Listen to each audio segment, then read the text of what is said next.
Five-year-old Dimitri was born with cerebral palsy. There is no medical cure for this condition. When Dimitri was born, the doctors told us he might never be able to walk, never be independent, that he would have, since this was a chronic disease, certain damage to his health that he might never recover from. We had not tried any alternative.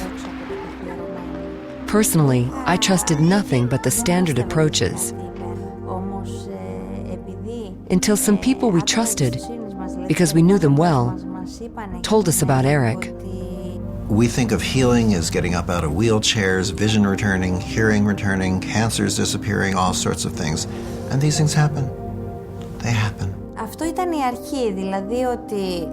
The idea initially was just to attend a seminar that might show us some ways to help Dimitri as a family. This little boy's parents came up and said, will I do a healing session after a presentation that I gave? And I said, well, they're closing the room, but let me finish signing these books and we'll get them to keep the room open for just a little bit longer. What's wrong? And they explained he had cerebral palsy. After the seminar was completed, they met for the first time, just for a short while, about 10 or 15 minutes. There's something in cerebral palsy that's very common where your feet, instead of your feet being able to be flat on the ground, the heel was up. So his heel would not be able to touch the ground. He was scheduled for surgery for that. He had to wear supports and braces. For him to be able to get up, he'd have to hold on to furniture or people's clothing. For him to be able to go down any steps at all, he'd have to sit down on the steps and push himself down a step at a time. And to go up, he'd have to crawl on his hands and knees. We stepped on the stage with Dimitri, put him on the bed that was there, and told him that he should stay calm and collaborate with Eric, and that nothing would happen that might bother him.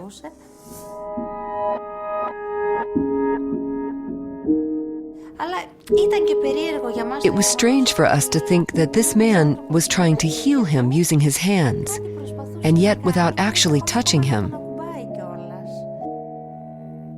He got up after 4 minutes and was not just walking, he was jumping and he was running. It was a huge surprise and a great joy for us. But at the same time, we were left wondering, how does this all work?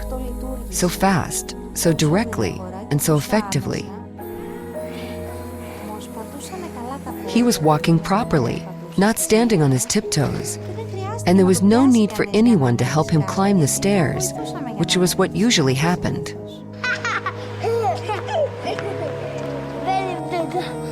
Other children may naturally walk up and down the stairs every day.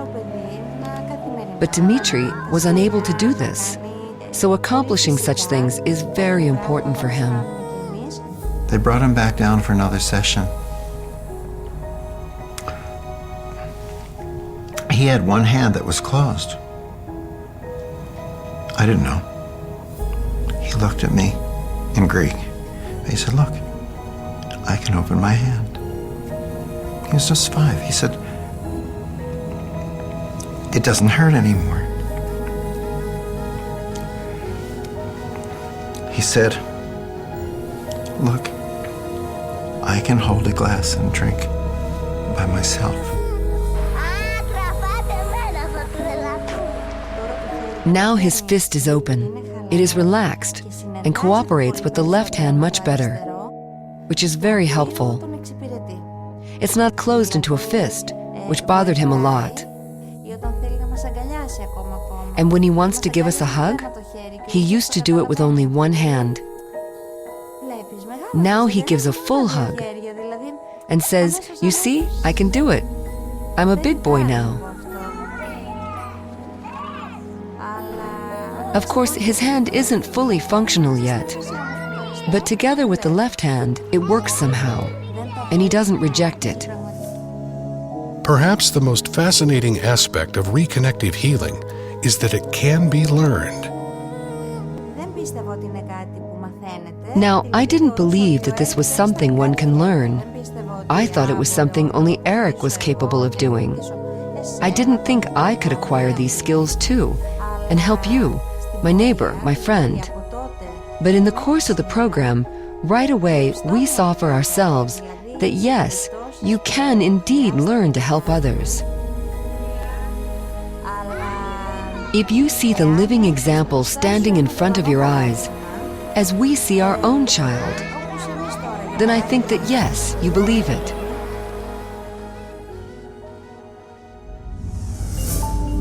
There are amazing healings taking place all the time.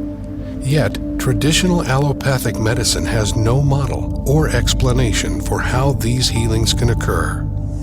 We don't understand how it is that even the simplest thing, like the healing from a wound that is so mundane that every child has experienced it, we don't have a full understanding of how that occurs. The answers may lie in the fundamental shift which is occurring in our understanding of our universe.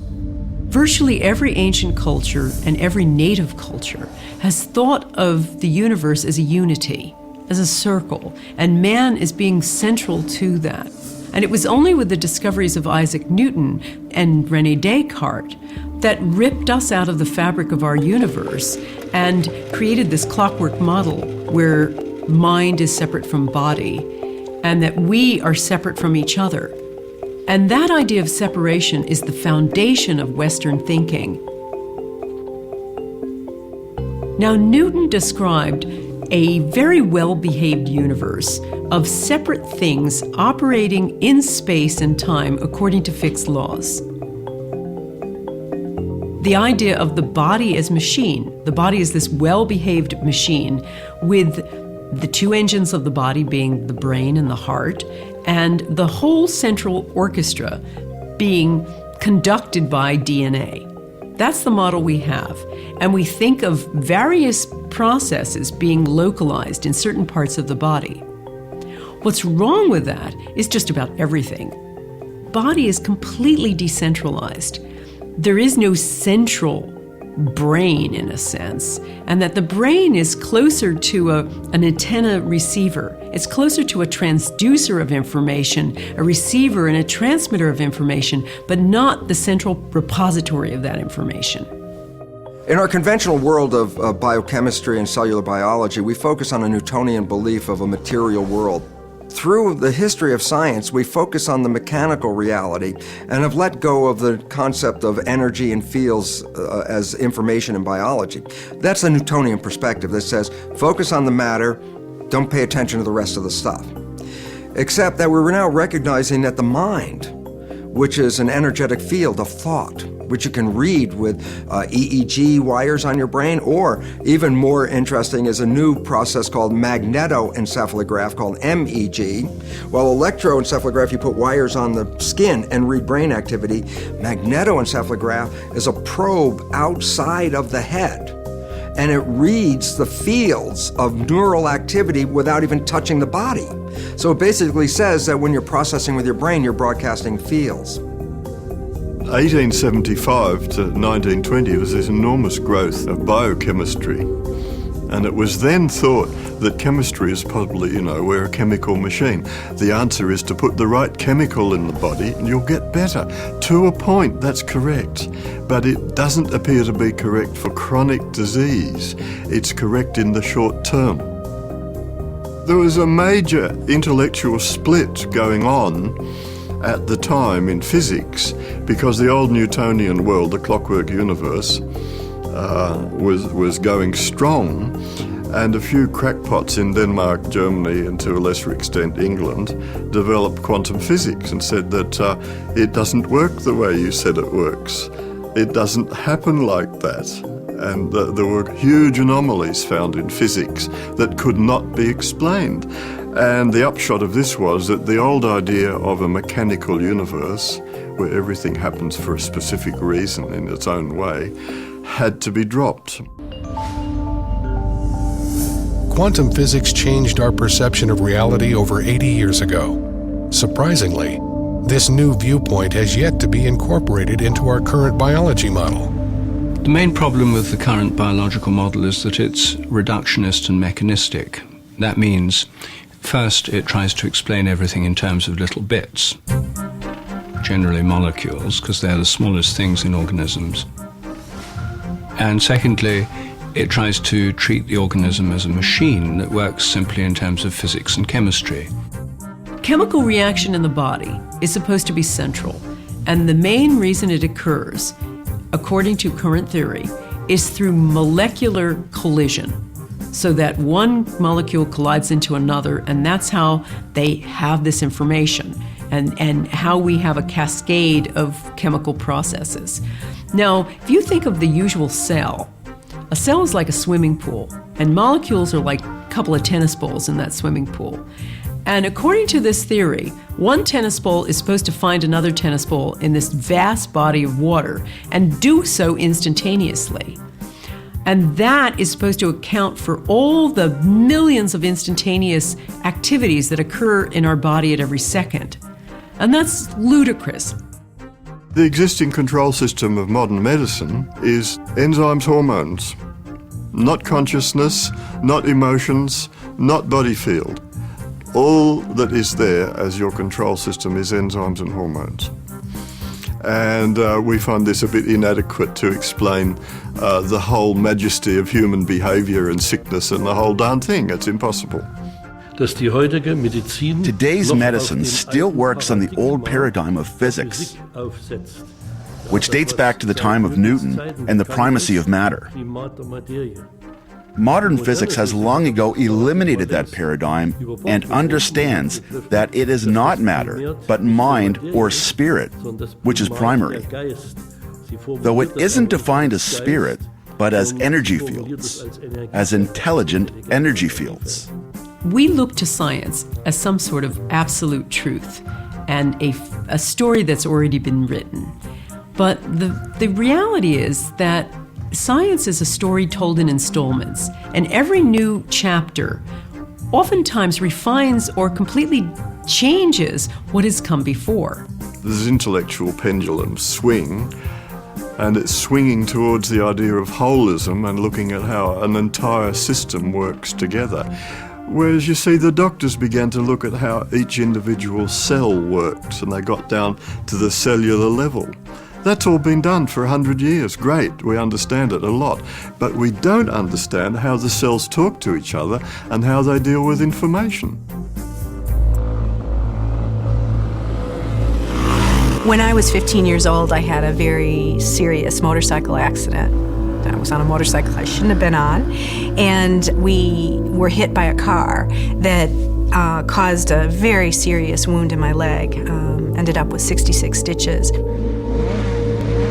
At the point of impact, I clearly remember having an out-of-body experience where my consciousness watched my body tumbling through the air and ultimately landing. And it was sort of shocking to me when I kind of came back into the body. That said to me that perhaps my consciousness isn't just in my brain, but that it is imbued with more quality than that. And then as I was facing a very serious outcome, they talked about the possibility of having to amputate part of my leg. I remember laying with a cast from my hip down to my ankle and thinking about how to rally my immune system through my thoughts such that I could promote healing in my leg. And so I would lay on the couch and I would visualize my immune system, and I could feel it tingling. I could feel the healing happening in my leg. And I didn't come from a medical family. I have no idea at all where this idea came from.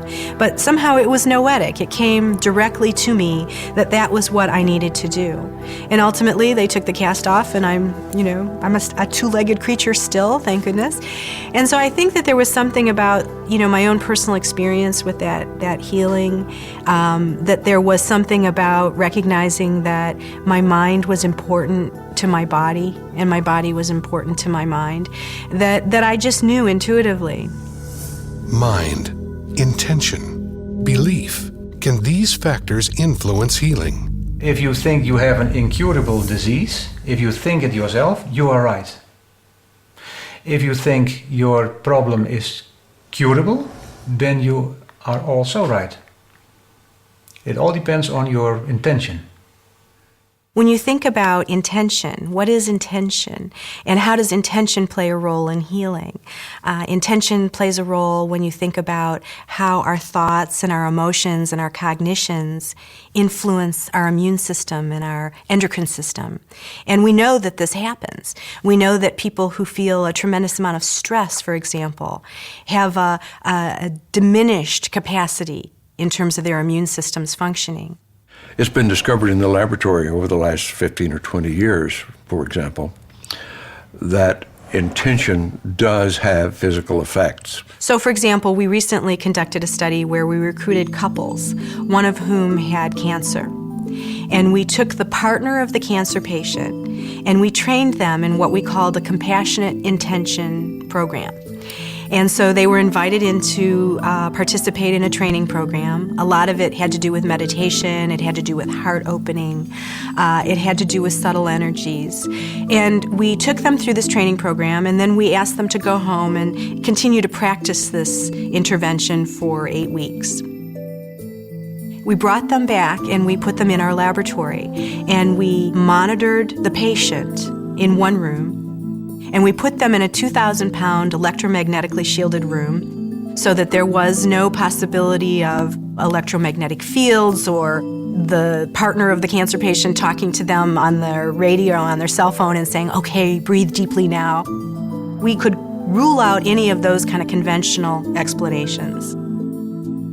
Meanwhile, the partner who'd gone through the training program sat in another room and watched the image of their loved one on a closed-circuit television screen.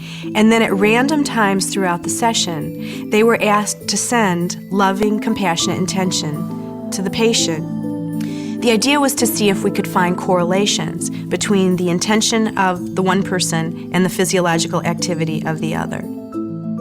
What we found is that there was a significant correlation in the physiological activity of this person and the physiological activity of the other. This suggests that there is some way in which information is transferred that isn't accountable by the conventional Newtonian model of cause and effect. The partner of the cancer patient wasn't coming in and whispering in their partner's ear, calm down now. Quite the contrary. They were at a distance, and there was no way that the two people knew when this kind of interaction was happening, and yet it happened. Sending an intention that I am better, sending information with belief that I am better, is sending information to the body to correct itself.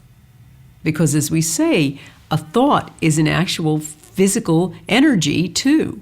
And it sends information to the body as well. It's been very well demonstrated that our belief system affects how we behave and how we perform. And it also affects our lifestyle. So if we don't believe that we can help ourselves, we probably cannot. If we don't believe that positive information is useful to our health and well-being, then it probably won't be. Our thoughts create our body moment by moment. When we think positive thoughts, we release certain chemicals into our body. When we think negative thoughts, we release negative chemicals into our body. And those have a profound effect on how the cells are behaving and how the nutrition is being used. It's very obvious to me, working as an osteopath, that the stress that people hold in their body has various patterns according to how they're thinking. Probably the most essential aspect of healing is to believe in the modality you're using and to stay positive in some way. There's so much evidence about belief in a system of medicine being crucial to the effectiveness of that. I used to say to people who have cancer, after researching the limitations of things like chemotherapy, don't have chemotherapy, it only works 9% of the time. I don't do that anymore. And the reason I don't is that I believe that belief itself is the body's strongest medicine. And if you believe something is going to work, regardless of what that is, it's going to work for you. There was a study in Houston of some patients going through a knee operation for arthritis. Half actually went through an operation where they were worked on for their arthritis. The other half were given a sham operation where they just opened the knee and then closed it and did nothing. They found over 3 years of follow-up that both sets of patients reported having no pain. So the patients where nothing was done to them still reported being pain-free. Their arthritis was gone. There have been other studies looking at if there's any difference between going to the gym and thinking about going to the gym. And with this study, they took a group of people and they sent half to the gym to work on their biceps. And the other half were allowed to sit in their armchairs and just think about going to the gym and working on their biceps. And they still recorded a very strong effect in the group who had just sat in their armchairs. The couch potatoes still built up their biceps. So the body really can't distinguish between, action and thought. And you see this most clearly with the placebo effect. Traditional Western medicine typically attributes spontaneous or miraculous healing to placebo. But what exactly is the placebo effect? The placebo effect is the fact that a belief that a person has can override their biology. Well, it's so profoundly important that science has recognized that at least 1/3 of all healings, including drugs and surgery and other allopathic interventions, 1/3 of all healings has nothing to do with the process, but has to do with the placebo effect. That a person believes that the process is going to heal them and heals themselves in spite of the fact that maybe the pill was a sugar pill or the operation was just a sham and wasn't real. And why this becomes important is clearly 1/3 of all healings occurs without anybody doing anything other than having a positive thought.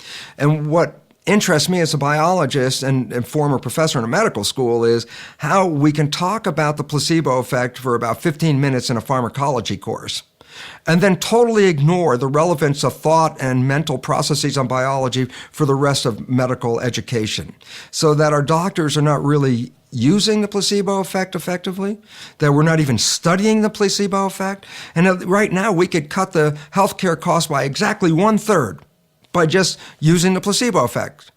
It seems time that we began to shift the lens and start really focusing on what is the nature of the placebo.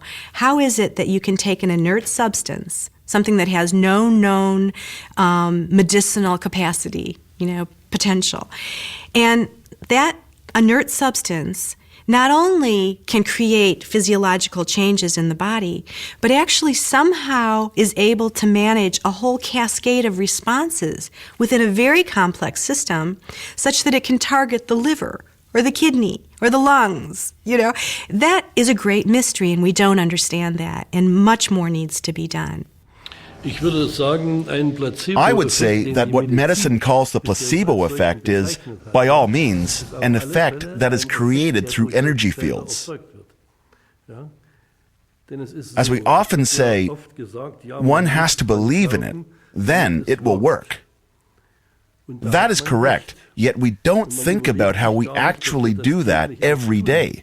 If, for example, we want to watch RTL, a German TV station, then we press the RTL button, which means that we go into alignment with the frequency where RTL can be received. RTL is always present, but if we don't focus on it, then we won't receive it. So when I want to watch RTL, I have to focus on it. I have to engage in it. And here it is the same. When I focus on something with my mind, the information follows this attention. The placebo effect is really another way of talking about the body's self-healing capacity. And anything that unleashes more of that is going to be a better system. I was absolutely desperate to have children. It was one of the reasons why I'd gotten divorced. I wanted children and my husband didn't. So I moved to London thinking it would take me a maximum of 2 years to find myself a new partner and settle down, and I'd be out in the country having my 2.5 children and I'd be totally happy. That was my plan. I was very good at making plans. So there I was. I had my osteopathic practice. I was seeing clients. And I was stressed, frustrated, depressed. And I had been having headaches for years, maybe 10 years. I'd been having these terrible headaches, which were getting worse and worse and worse. Sometimes they lasted as long as 5 days. I had a routine visit with my doctor. And the doctor found that my hormone level was very much out of balance and immediately suspected that I had a tumor. So I was sent for a brain scan, and they diagnosed a prolactinoma. It was a huge shock, out of the blue, and I felt at first how unfair. I went off to the medical library and started to learn everything I could about this tumor. And when I discovered that it caused infertility, I thought, that is so ironic.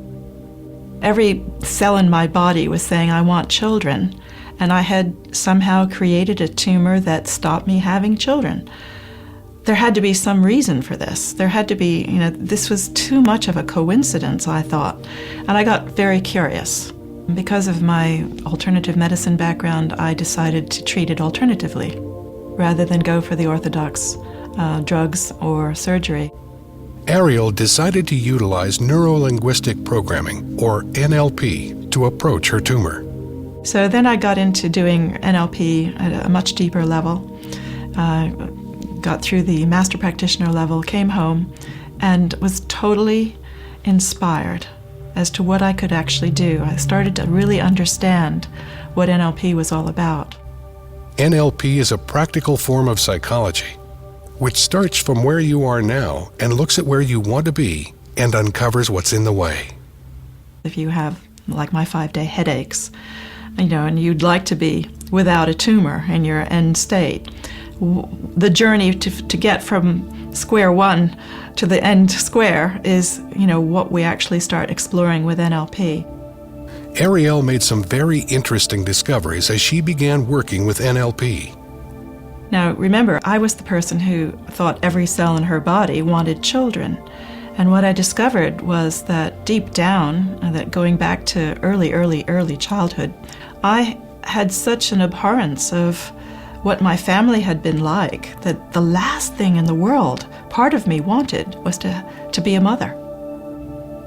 And this really, really shocked me. I thought I wanted one thing, and in fact, an unconscious part of me was going in a completely different direction. And when I understood the reasons why it didn't want children and what it was based on, I was able to kind of let go of that and allow it to be the way it was, and at least to understand why I'd created a life that didn't go down that path. One day, I heard myself shouting inside my head. It was like this little voice saying, I'm so sick of this. I just want to be rid of this whole nightmare. I want to be rid of this tumor. And I stopped in shock as I listened to this voice inside my head, and I went, wow, there's a lot of anger in there. A lot of frustration. That's a lot of self-attack. If I'm attacking my tumor with all those thoughts of wanting to get rid of it, that's murderous. That can't be healing. And I had never looked at healing in that way. And I realized then that every thought I'd had was actually about making it go away. Now, that's a conflict. That's a huge inner conflict. And I decided to look at that a little bit more closely. And I thought, well, what would be the opposite? It has to be acceptance. I thought to myself, well, what would it be like if I really accepted this tumor? And this was quite a few years later, but it was absolutely a turning point in my healing when I realized that my tumor had taken me down a journey I'd never planned. It had taught me things I had never intended to learn. I had changed my career. I had changed my whole outlook. I had learned lots of things about myself and others. I had insights I'd never had before. I'd met amazing people, wonderful people all over the world. I'd had the support of people all over the world. And I realized I liked myself a lot better. And so I thought, okay, I can see that this tumor hasn't been totally bad. What if it has a purpose or a reason for being here? Because obviously it's done a good job so far. So if it's got a purpose for being here and it's still here, maybe there's still a purpose. What would happen if I gave it permission to stay for the rest of my life? It was 6 months after I had that realization and I got to the point of accepting the presence of my tumor. I had my routine blood test and went to see my specialist, and to my surprise, my hormone levels were completely normal. And when my doctor saw them, he just went, "Wow, that's incredible." And, I thought it had been a mistake. I thought maybe the blood test reading was wrong or something. I said, well, so much time has passed and I'm older now. Maybe my hormones have changed. He said, no, can't be that. He said, this can only mean one thing. Your tumor has gone. And he said, this is a real credit to you. I don't know how you've done it. I don't know what you've been doing. But I have to tell you, I've seen you for 10 years and you're not the same person you were 10 years ago. You are completely different.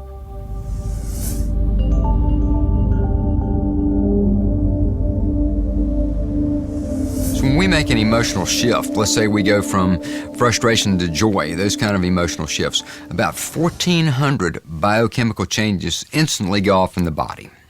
Now, if you think about the course of one day, all the emotions that we feel, the highs and the lows, and the myriad of emotional textures that occur through our perceptions during a day, you can see that emotions are creating lots and lots of changes in our physiology. So it makes a lot of sense to start paying attention to the emotional diet as well as to the physical diet. That's one of the keys to better health and certainly to slowing down the aging process. Strong negative emotions just degenerate us. Positive emotional states regenerate us. Become simple math. Feel more love, more care, more appreciation, and your health's got a better chance of improving and staying that way.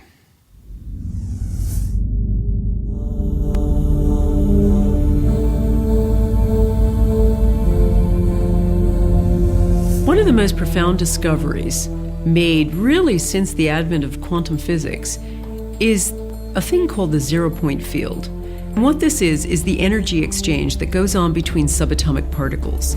All subatomic particles engage in a little energy dance. It's almost like playing a game of basketball. They send energy back and forth to each other. And in that exchange, a thing called a virtual particle is created, just for less than the blink of an eye. Now, that little individual exchange isn't much energy. It's about a half a watt's worth.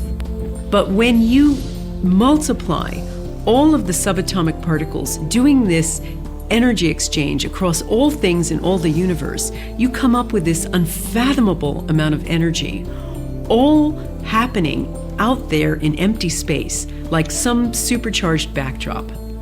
While conventional biology focuses on the material stimuli, quantum physics reveals that it's the invisible stimuli that are much more important. There's a simple quote by Albert Einstein that makes sense out of this, and the quote is, "The field is the sole governing agency of the particle." What Einstein meant by this very simply is the field, the invisible energy forces around us, they are the sole governing agencies of the particle. Well, the particles matter. And so quantum physics says the character of matter is ultimately determined by the field. How then is healing communicated to another person? Well, you see, there's this field. We're not in this field, we are this field. We're denser, we're lighter in between, we're denser, we're lighter in between, or some people say we're lighter when we're physical form and we're denser in between. Whatever the aspect is, we're blips in this field of energy, of light, of information. We access this field all the time. We pull information from this field all the time. Every one of us has watched a flock of birds in flight and how it changes direction, Instantly, all birds in the flock change direction. So it seems as if a superior bird brain controls all the birds simultaneously. That only works with the help of those fields, since the fields are able to transfer with no informational loss, and above all, instantaneously, with no time delay. Walk into any great cathedral in the United States, in Europe, anywhere that's been standing for hundreds of years or more, and what you will experience is in that cathedral is a hush of awe, reverence, quiet, and it's a palpable experience.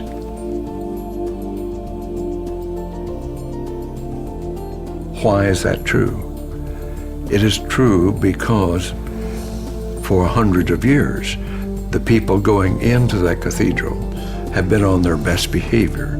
They have been in awe and worshipful and in a state of mind that the quantum emissions from the body-brain are emitted into that cathedral, absorbed into that cathedral, and fed back in later centuries to the participants coming into it. And that's why they feel a sense of hush, awe, and reverence.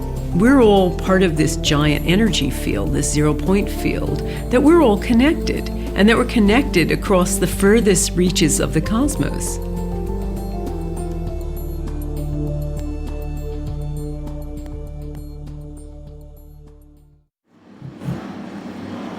Watch an ice skater.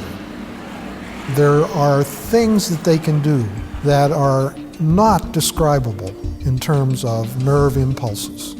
Nerve impulses and chemical reactions are too slow to explain the subtleties of life. Even now, if you look up the textbooks in psychology, in medicine or biology, and try to find out how the nervous system works, you're confronted with the discontinuity of the system. The nervous system is comprised of neuron cells that carry electrical and chemical impulses throughout the body. If you measure the impulses of the nervous system, we get some of them going at 200 miles an hour, whereas other of them going at 2 miles an hour, and I think those of the pain reflexes are very slow. How on earth the brain or any other part of the body can coordinate the nervous system and your very fine movements when these impulses are supposed to be travelling at many different speeds is just an impossible problem. If you're a dancer, for example, we're moving in 3 dimensions and you're moving in time. How on earth that person can coordinate all of these important dance steps is quite a mystery. This seems to be impossible with the contemporary model of the nervous system. We need a field theory to explain how the nervous system in all its complexity can coordinate everything that happens in the body. We now know when you study nervous system activity that the brain can start firing synchronous pulses throughout different areas of the brain virtually instantaneously. The significance of these coherence of these pulses that begin to fire when actually consciousness is functioning is when scientists looked at how fast you could coordinate all these different areas that were focusing at the same time, that the coherence of the firing was faster than the physical ability of cells to communicate from one area to the other. So basically, these results reveal that the brain is communicating on a higher level than through the physical transmission of nerves. Our brains also don't work the way we were taught in school. Learning isn't here, memory isn't here, speech isn't here, this isn't there, this isn't somewhere else. These aspects are diffuse throughout our brains, and we access it from the field. So it's as if there's this bandwidth of information that we're always in tune with, although not always consciously. We're understanding that the brain doesn't have precise addresses for certain things. No one's been able to find where memory is, for instance. And Karl Pribram did some amazing studies years ago, horrible studies, where they taught rats certain runs and then began systematically destroying the rats' brains. And they found that no matter how much of the brain they removed, the rats might have terrible motor skills from that, but they would still, over and over, remember the run. And from that, Pribram understood that you couldn't say that memory has one precise address, that it's much more delocalized. And in fact, most radically, that memory might not exist inside the skull at all, but maybe somewhere out here in the field. And so what you have instead of this localized, centralized system is much more of a paradigm where the body is an interaction. It's not something that ends here, it's something that ends out here. And that we have an interaction taking place between us and our environment, us and the field at every moment. I had an irregularity on a kidney that was discovered by an MRI. The physicians wanted to biopsy that, and I said, no, we're not going to do that. And I had a healer, Adam, a young man in Vancouver, who was developing his talents as a healer. He wanted to work on it. Over a period of a month, we did that once a week.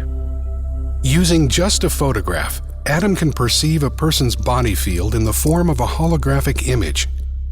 He sees areas where the energy flow is blocked, which indicates illness or injury. Through his intention to heal, he manipulates energy and information to clear these blockages, allowing the body to change. I went back and had a sonogram made of that a month after diagnosis.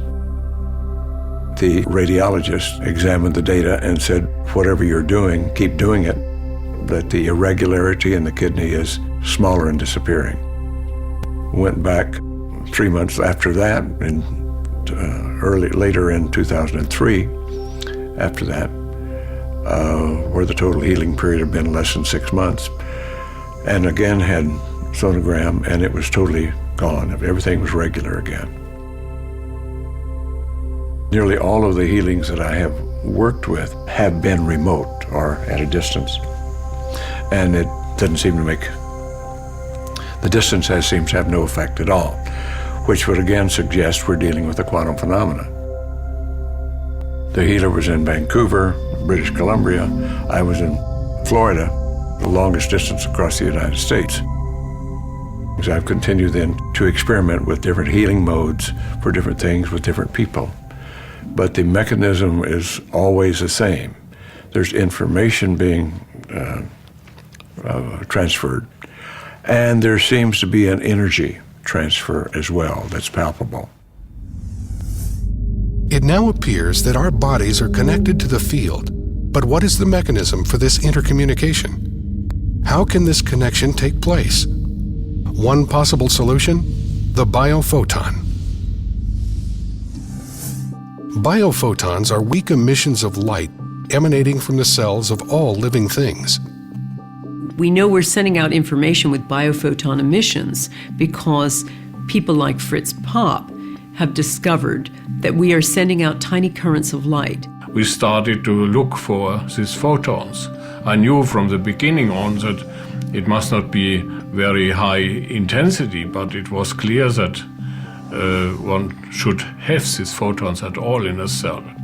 In order to detect the biophotons, Professor Popp and his students needed a photomultiplier that was so sensitive it could see a candle over 12 miles away. When a living organism is placed in front of the photon detector, light emitting from the cells can be observed. We started with cucumber seedlings and later with other ones, and all living systems which we put into the instrument showed this very weak photon emission. Professor Popp theorizes that these biophoton emissions may be controlling our body's metabolism. Molecules cannot regulate themselves. They have to have a field, more or less. So the photons should be the carrier of the information which is necessary to regulate the metabolism. These biophotons create a dynamic, coherent web of light within our bodies. Our bodies are constantly emitting light in the form of biophotons. Are these biophotons the body's control mechanism? Isn't that the function of our DNA? Our genes? Genes are not controlling our biology.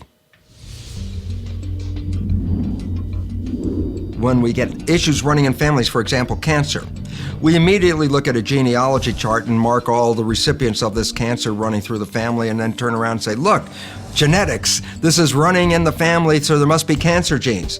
What they've left out is this very interesting piece of research that reveals that when children are adopted into families that have cancer, the adopted children will express the cancer with the same propensity as any natural child in that family.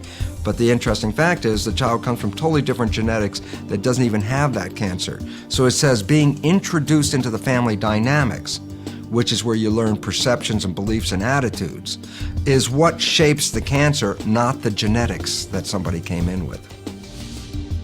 There is a new branch of genetics known as epigenetics that addresses this environmental influence on genetic expression. Epigeneticists have discovered that the information inside every cell, the thing that switches it on and turns it on and changes things, is not inside the cell, but outside. Signals occur outside from the environment.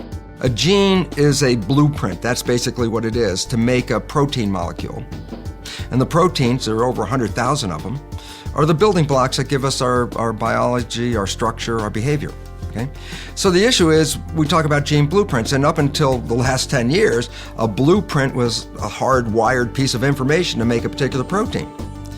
The new science is just mind-boggling because it reveals that through epigenetic mechanisms, through the influence of the environment on reading the genes, epigenetic mechanisms can produce over 30,000 different variations from every gene blueprint. And all of a sudden, when you start to recognize that, you realize we have potentials that are totally unlimited. And this is a great change from a belief that genes were deterministic. Now, genes are potentials. If you just look at the molecular level, the Human Genome Project has revealed that we have about 25,000 genes, far fewer than they originally expected. The Chimpanzee Genome Project has now sequenced the entire chimpanzee genome, and their genome is virtually the same as ours. They've got the same kinds of proteins, the same kind of genes. You can hardly tell the difference. Yet, there's an obvious difference, and if you can't explain it in terms of genes, what can you explain it in terms of? And the answer is, I think, morphogenetic fields. Just as you can build two different buildings with the same bricks and cement, if you have two different plans, you can build different organisms with different fields, even if the constituent molecules are very similar as they are in humans and chimpanzees. The DNA is like a library book. These are all the possible proteins from earthworms right up to us. It's all the same library, but you've got to know which book to take out of the library. This is the big problem in genetics itself, is trying to explain how the body knows which book to take out of the genetic library. And we think the body field is what decides which piece of information is taken from the DNA. Many cultures of the past have explored the energetic system of the body. Today, researchers theorize that the body does have a field of energy, known as the morphogenic field, or the body field. There's a hierarchy of fields organizing our bodies. There's the field of the whole body, there's the fields of the organs, and then the fields of the tissues, and then the fields of the cells within those. Field of our own body is within and around the body. There's an overall field, and then there's subsidiary fields, sort of modular fields for arms, legs, and the different organs. The advantage of fields is that they're intrinsically holistic. All fields are holistic. The gravitational field is. You can't slice a bit out of it. If you cut a flatworm into 10 different pieces, each part can grow into a new worm. Now, how is that possible? If it was a machine, that wouldn't happen. If you cut up a machine, all you get is a broken machine. But if you cut up a magnet, a field system, then you, however many little bits of magnet you produce, each has a complete magnetic field. And it was this analogy with magnetic fields that led developmental biologists suggest the idea of morphogenetic fields in the first place, and this was way back in the 1920s. And this field is now a crucial concept in developmental biology. You can't really understand how organisms develop without it. All humans begin life as a single cell that grows and divides, developing into the various organs and limbs of our bodies. How these cells know what to become has baffled scientists and led to the idea of control fields in biology. We've already found that there are different parts of the body field, some of which relate to the muscles and connective tissue. Another part of the body field that relates to the brain and nervous system, yet another one for the morphic field, which connects back to the DNA and the genetic information of your body. So it links up with medicine in many places, so it's not different from medicine, it's just going a little bit further conceptually. These energetic fields may provide the information necessary for controlling the body. How does the body know to maintain its temperature at a particular temperature?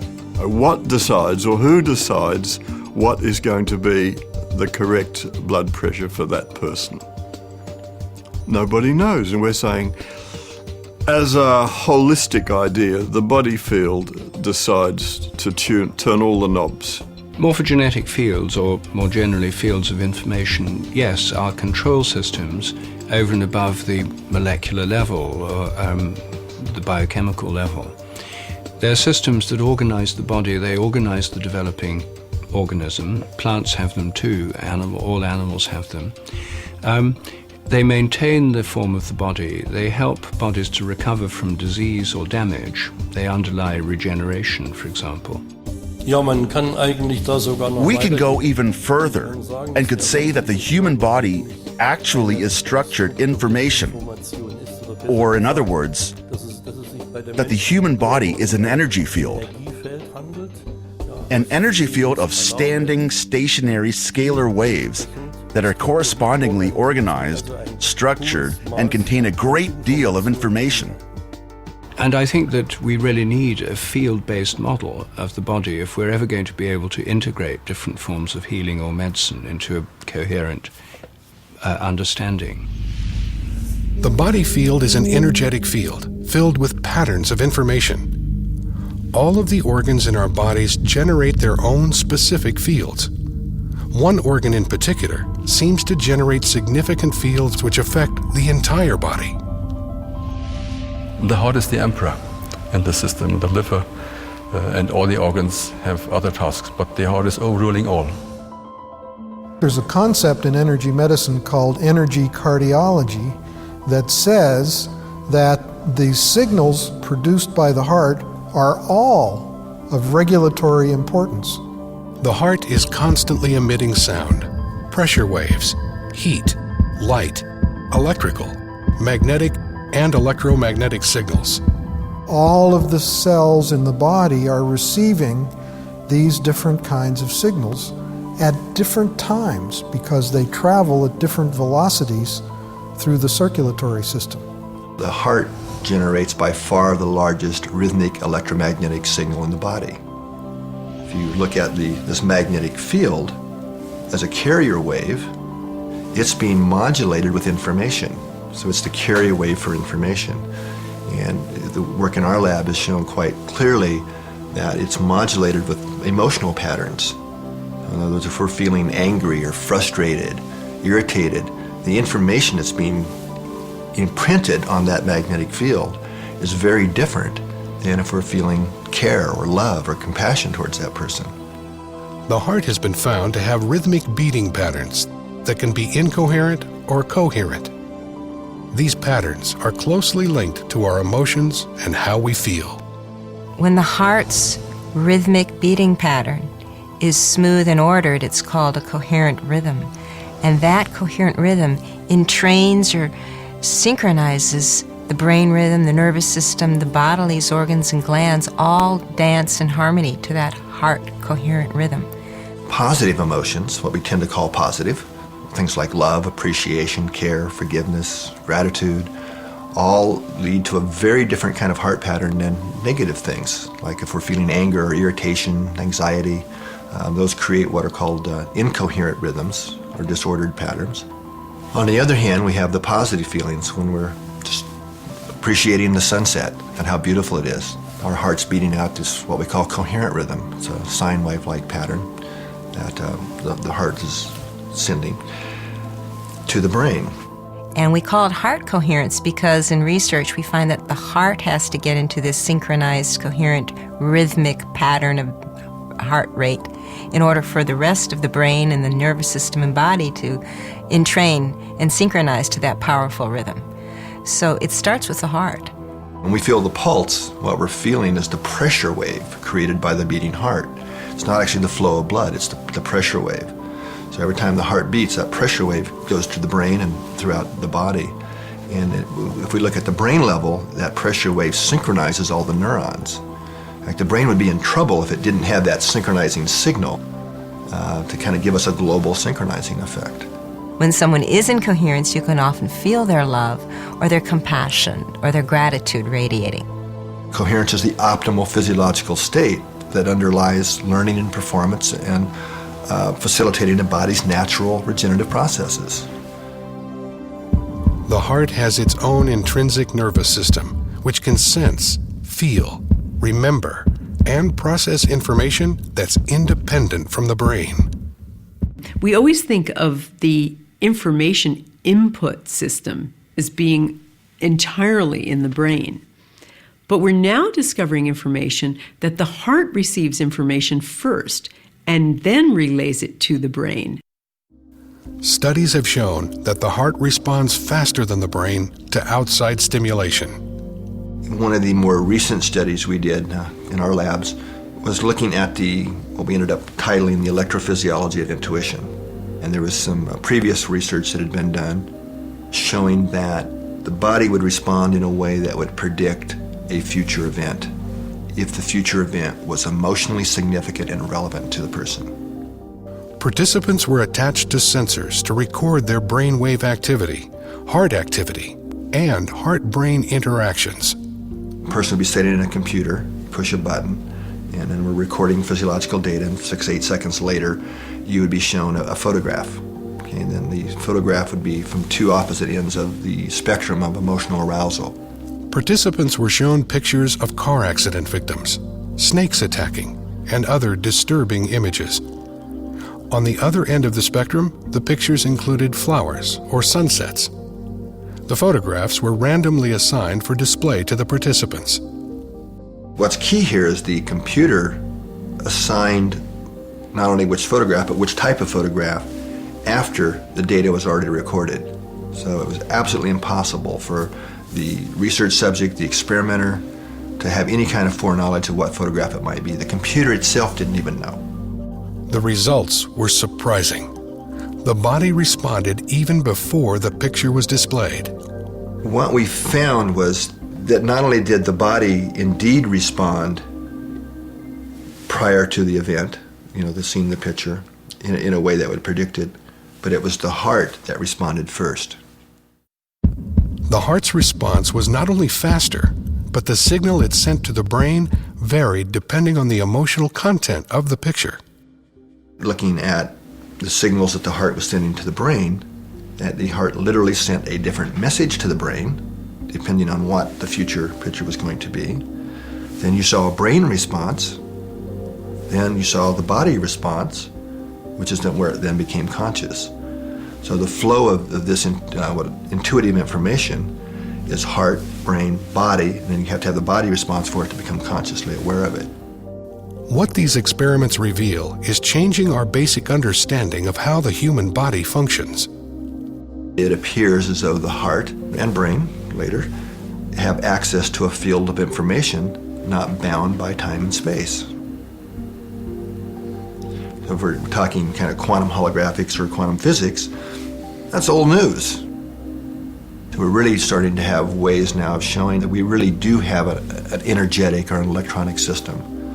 And that's really primary, that it's really not bound by time and space. The heart is connected to a field of information and intelligence that's different but complementary to the field of the brain. It's very clear these neurons in the heart and the brain part have short and long-term memory. They process information. It's a functional brain. Other researchers theorize that the heart may be the master organ for imprinting information into the body field. There's a lot of neural tissue in the heart, and we believe that neural tissue is there in order to act as an imprinter for the hologram. The body's holographic body field is continually supplied with information via the pressure waves of the heart. Inside the heart there is an enormous amount of charge. Now the pressure waves in the presence of this charge inside the chamber of the heart is sufficient to imprint information. If the heart is transmitting or imprinting information, there must be a way for the cells in the body to receive that information. There are receptor protein cells on the outside of the cell which are simply there to receive environmental information.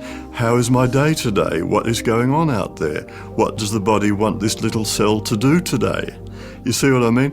There has to be intercellular communication, but there has to be one source so there can be one control system for the body.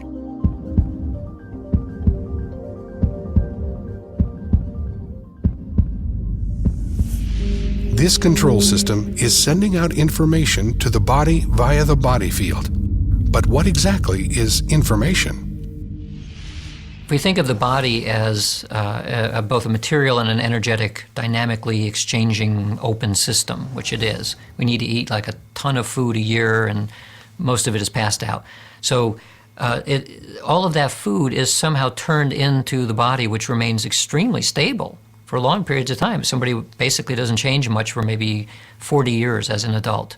People recognize you immediately, even 40 years later, because the basic body structure doesn't change, even though after a short period of time, you don't have a single atom left in your body. They've all exchanged and gone out. And so now this is the hamburger I ate yesterday, and in 3 weeks from now, this will be a carrot that I eat tomorrow, and so on. It's a very dynamic system, and yet I remain the same. So if it's not the material, and presumably not the energetic part, the dynamic energetic part, then what's left? There must be something like an informational pattern which holds it together. Many scientists who are on the frontier theorize that and have demonstrated that we're an information system, and it's not entirely localized in our body, that we're accessing information from the field all the time.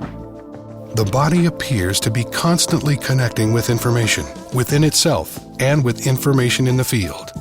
The body is always looking for coherent systems, looking for information interchange between all cells he has, so that every single cell knows what's on. There's a large information system, and some people say that illness is just a lack in the information system, and I suppose they are right. Matter is compressed energy. Information is patterns of energy. There's an information flow in our bodies that we still don't completely understand through our nervous system and through the tissues.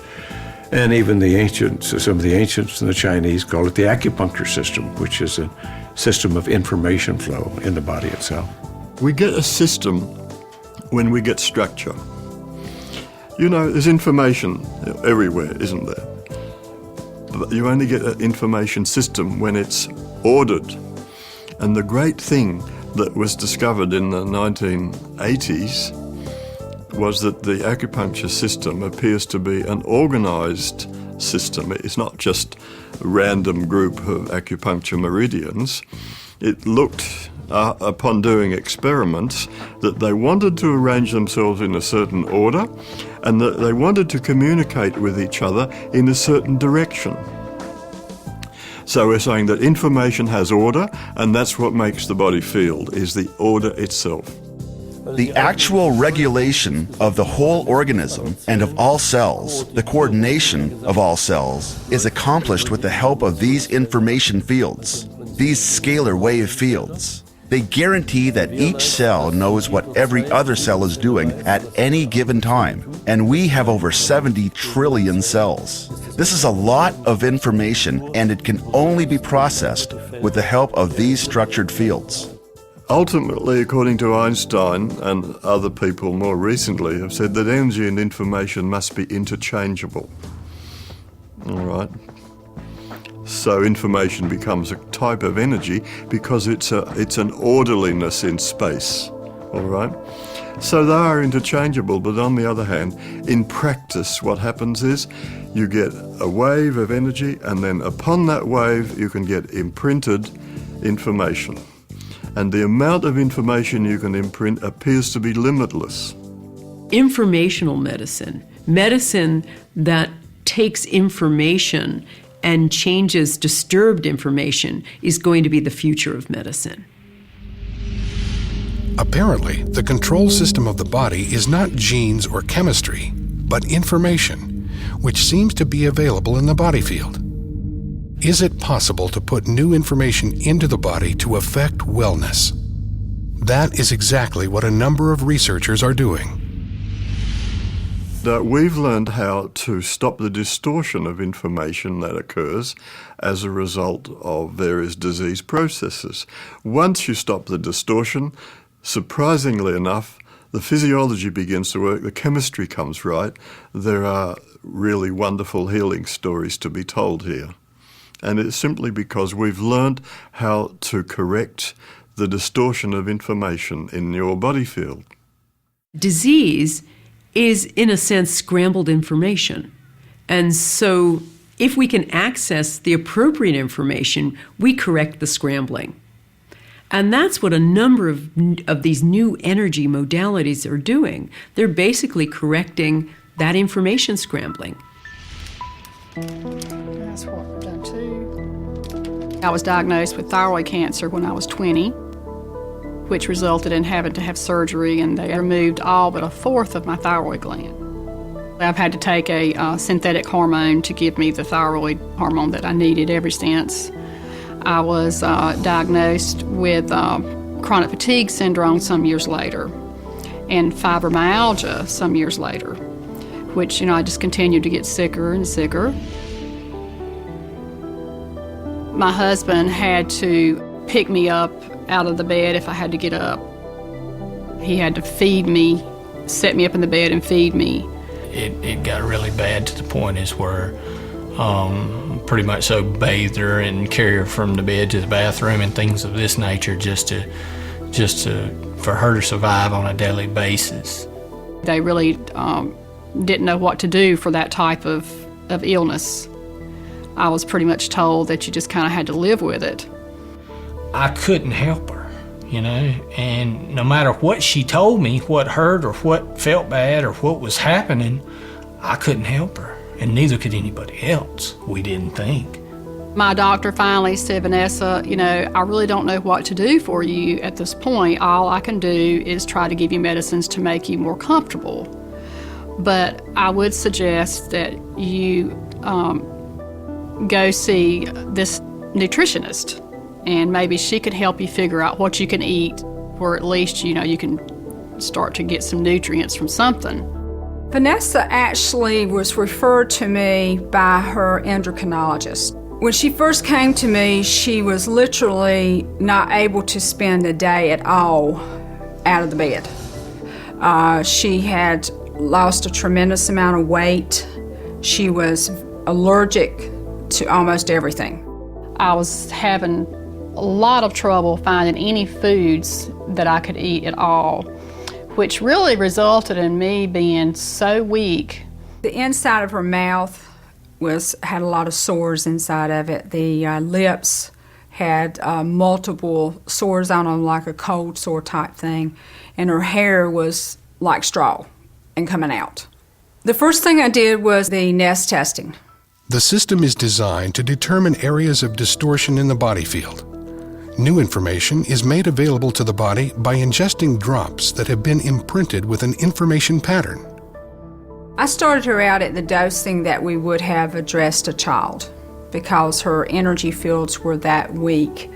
So we started out very, very cautiously. One morning I woke up after I had been seeing Deborah probably for a couple of months, and I just had this feeling that I hadn't ever had. And I knew that this was the answer. And I felt so good that I just cried. I just sat up in the middle of my bed and I just cried and cried and cried. In about 6 months, she reached an energy level of where the body was beginning to transfer message more effectively, to where every layer that we went through, she was showing remarkable health changes. Being from a man's standpoint and a southern country boy type person is how I grew up. I first thought it was hocus pocus, you know, and I had my doubts, and it took a while, but I see now that it's phenomenal.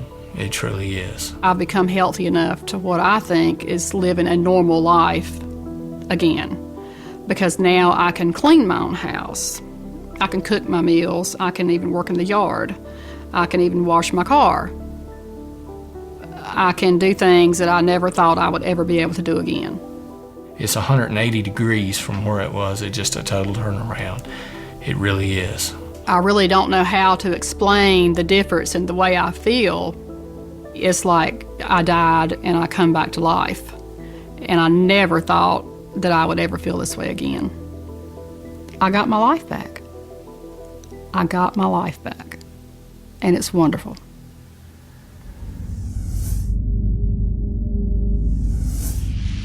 We're on the threshold of an entire new understanding of how disease happens, how information is transferred, and how to enhance information transfer within living systems. There's a vast increase in chronic disease in our community, and I believe using these information methods that we can treat the chronic disease that couldn't be treated before. One of the most remarkable instances of the effectiveness and the instantaneous effect of informational medicine I heard about recently, and it had to do with this system called thought field therapy, which is an energy psychology that supposedly heals and changes negative thoughts around us.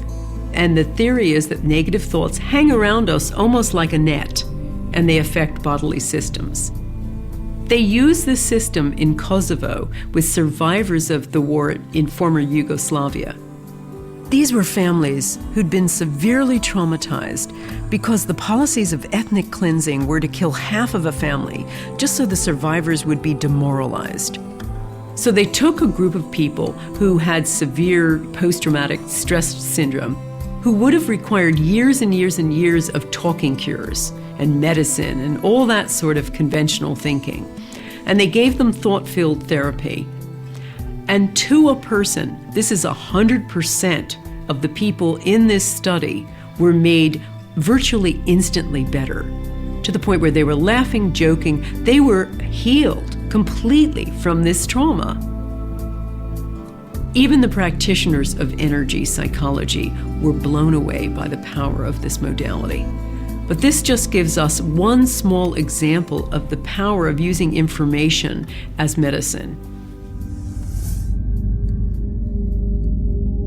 So the most important thing for people to do is to take total responsibility for their health, not to think that it comes from outside themselves or that somebody else can give it to them. And by taking total responsibility, that may mean they have to start with choosing the thoughts that they think so that they are in a good state of mind, the state of mind that's most conducive to healing.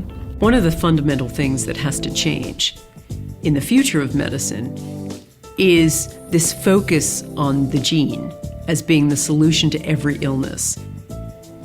If you look at what epigeneticists are coming up with, you have an understanding that the gene is really subordinate to this outside information system, and that we have to look at information rather than the gene as being the thing that we have to crack, so to speak. We have to come up with information systems that regularize the things that go wrong.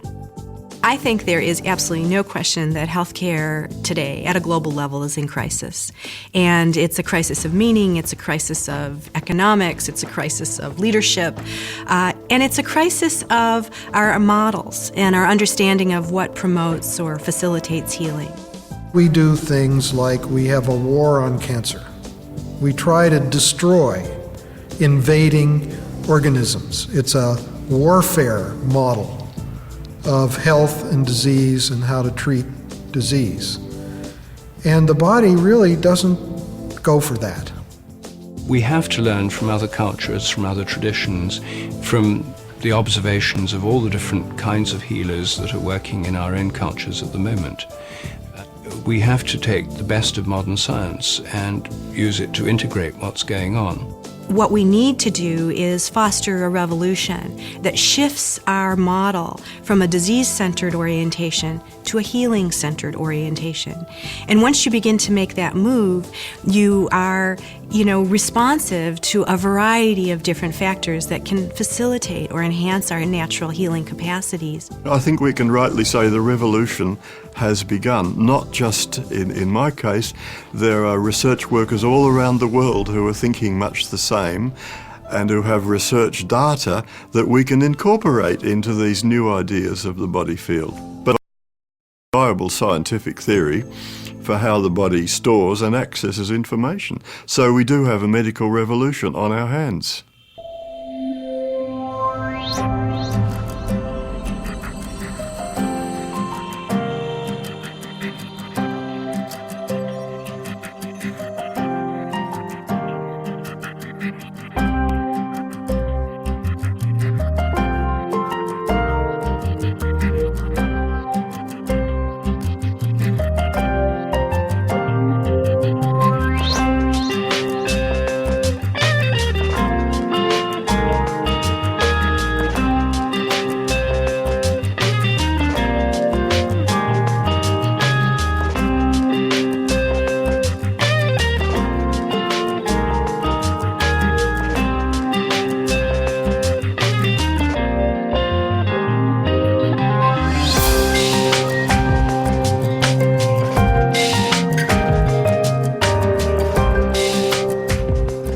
There seems to be this huge body of evidence demonstrating that we can pick up information that almost like an electron, we can be everywhere at once.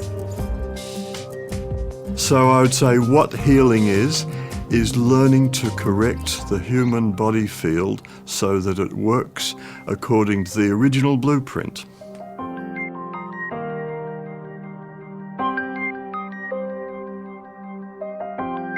So ultimately what I'd like to see is a shift from this disease-centered to this healing-centered model, and recognizing that healing is a profound mystery and that we have so much to learn, and rather than presuming we have the answers, staying open to the possibility that there are new things that we can discover for how to enhance the human condition.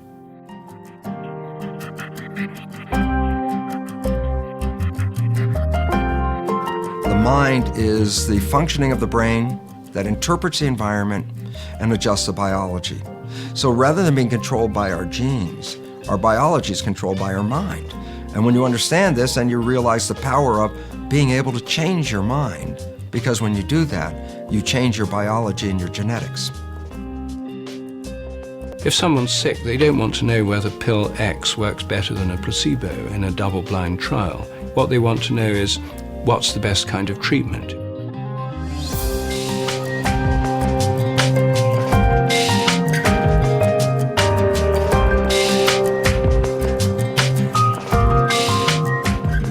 I believe that we are more powerful than we realize. I believe that many of the medical techniques that we're finding to be very successful, people can do on themselves once they understand their own energetics. It's very clear that negative information is deleterious, or that if you accept it into your body and into your belief system, it will change the way you react and change your state of health.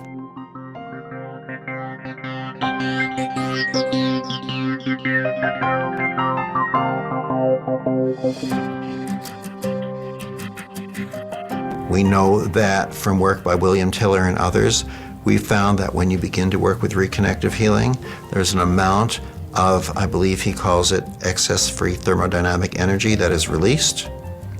That if this were just energy or just energy healing instead of the reconnection, for this amount to be released and this change to happen in people, it would require that the room temperature rises over 300 degrees centigrade, which of course does not happen because we're accessing something new and something different.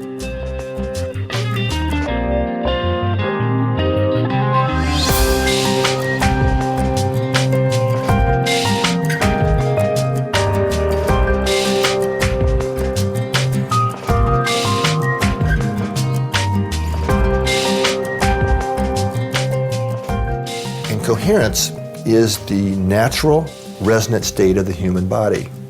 In other words, we do have, us humans, we have a resonant frequency. Okay? And it's also what we call the coherent state.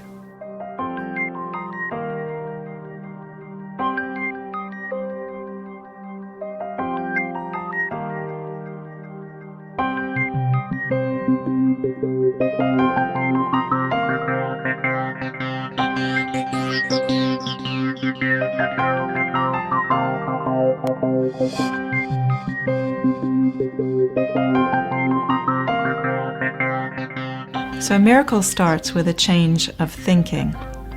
It's like when I changed my thinking about my tumor and I decided it was my best friend and my guide rather than it being the worst thing that had ever happened to me. That was the miracle. When I gave it permission to stay to the end of my days, that was the miracle. People think it's the end result, but it's not the end result. It's the change of thinking which leads to a completely different inner state.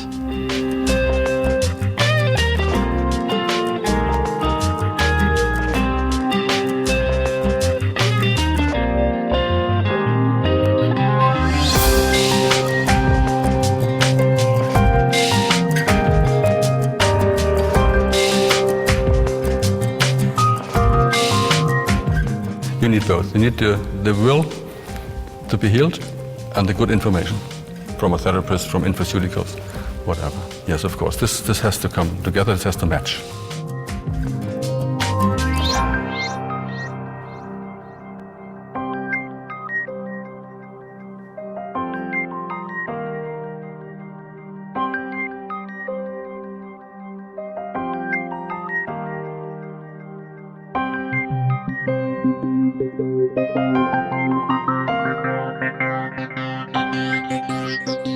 So healing is restoring the body's own self-repairing mechanisms. And that's the biggest thing as a doctor you can achieve, that you can help your patients with restoring their own repairing mechanisms.